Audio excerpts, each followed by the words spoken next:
ज्या चित्रपटाने संपूर्ण महाराष्ट्राला रडवलं, ज्या चित्रपटाने 90च्या काळात 12 कोटींपेक्षा जास्त कमाई केली आणि तिकिटांचा दर फक्त 1 रुपया होता, तो चित्रपट म्हणजे माहेरची साडी.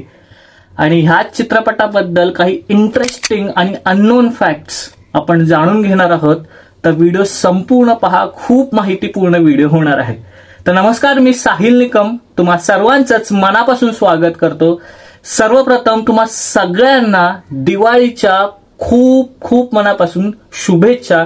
तर जसं मी म्हटलं की माहेरची साडी हा मराठी इंडस्ट्रीसाठी 90च्या काळात एक ब्लॉकबस्टर, एक माइलस्टोन चित्रपट ठरला. कारण ह्या चित्रपटाने सगळ्यात जास्त कमाई केली 90च्या काळामध्ये. तर ह्याच माहेरची साडी ह्या चित्रपटाबद्दल आपण काही इंटरेस्टिंग आणि अननोन फॅक्ट्स जाणून घेणार आहोत. तर सर्वप्रथम तर इंटरेस्टिंग फॅक्ट म्हणजे ह्या चित्रपटातली जी प्रमुख भूमिका आहे लक्ष्मीची, ही भूमिका सर्वप्रथम मैंने प्यार किया फेम अभिनेत्री भाग्यश्री हिला देण्यात आला होता, ऑफर करण्यात आला होता, परंतु तिने नकार दिला आणि म्हणूनच अलका कुबल यांना विचारण्यात आले आणि अलका कुबलने सुद्धा या चित्रपटाला पहिल्यांदा नकार दिला होता. तो नकार होता मानधनासाठी, त्यांना कमी मानधन दिलं जात होतं म्हणून त्यांनी नकार दिला. परंतु नंतर डिरेक्टर विजय कोणके यांच्या आग्रहाखातर त्यांनी तो चित्रपट केला. त्यांना ती स्क्रिप्ट आवडली म्हणून चित्रपट केला आणि रेस्ट इज हिस्ट्री आपण म्हणू शकतो. म्हणजे नंतर अलका कुबल हे घराघरात पोहोचल्या त्या चित्रपटामुळे, त्यांना त्यांची ओळख मिळाली त्या चित्रपटामुळे आणि अजूनही लोक त्यांना त्या चित्रपटासाठी विचारतात. पुढचा इंटरेस्टिंग फॅक्ट म्हणजे की ह्या चित्रपटाने 12 कोटी एवढी कमाई केली होती, ते पण 90च्या काळात, ज्यावेळेस तिकिटांचा जो दर होता तो फक्त 1 रुपया होता. म्हणजे लोक अक्षरशः ना जे मिळेल ते वाहन करून जात होते चित्रपट पाहायला.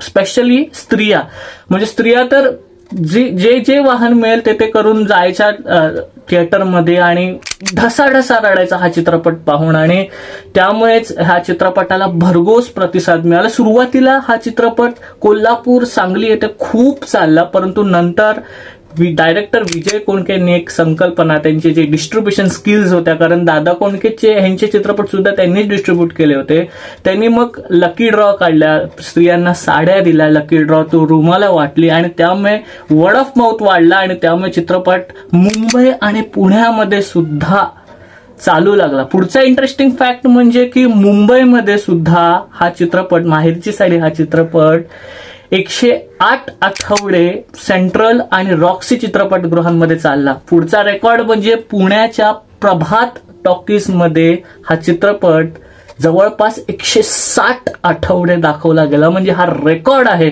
90च्या काळामध्ये. आणि त्यामुळेच ह्या चित्रपटाचं कलेक्शन झालं होतं ते 12 कोटीच्या आसपास होतं. म्हणजे तिकिटाचा दर जर का 1 रुपया असेल आणि 12 कोटी चित्रपटाने कमाई केली असेल तर किती एक्स्ट्रा ऑर्डिनरी चित्रपट होता. म्हणजे त्या चित्रपटाच्या ज्या तिकीट्स होत्या त्या ब्लॅकने विकल्या जात होत्या. 50 रुपये वगैरे तिकीट्स असून सुद्धा ब्लॅकच्या लोक विकत घ्यायचे आणि तो चित्रपट पाहायची, इतका क्रेज होता या चित्रपटाचा. आणि त्यामुळेच 12 कोटी एवढं कलेक्शन झालं.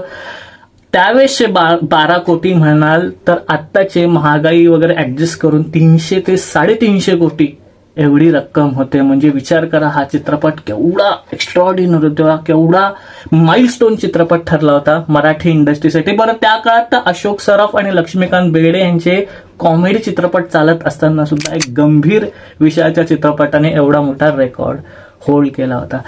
पुढचा इंटरेस्टिंग फॅक्ट म्हणजे हा जो 12 कोटीचा जो टप्पा होता तो पार करण्यासाठी मराठी इंडस्ट्रीला जवळपास 16 वर्ष लागली. म्हणजे 16 वर्ष हा रेकॉर्ड जो होता 12 कोटीचा तो माहेरची साडी या चित्रपटाने होल्ड केला होता. म्हणजे जेव्हा 2007 साली जेव्हा साडेमाडे 3 हा चित्रपट आला तेव्हा त्या चित्रपटाने 12 कोटींपेक्षा जास्त कमाई केली आणि मग तो पुढचा मराठीचा सगळ्यात जास्त कमाई करणारा चित्रपट ठरला. तोपर्यंत माहेरची साडी या चित्रपटाने जो 12 कोटीचा जो रेकॉर्ड होता तो सर्वात जास्त कमाई करणारा मराठी चित्रपट तो होल्ड केला होता.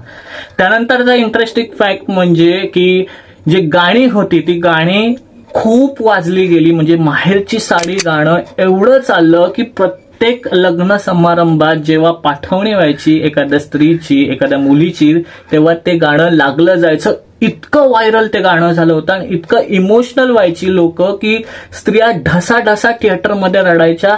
आणि लग्न समारंभात सुद्धा ते गाणं लागलं की खूप स्त्रिया रडायच्या, खूप लोक रडायची. इतकं ते व्हायरल झालं होतं. बरं गाणीच नाही तर त्यातले जे डायलॉग होते त्या डायलॉगचे कॅसेट सुद्धा निघाले होते आणि ते सुद्धा लोक ऐकायला लागली होती. एवढा चित्रपटाचा क्रेज झाला होता तयार.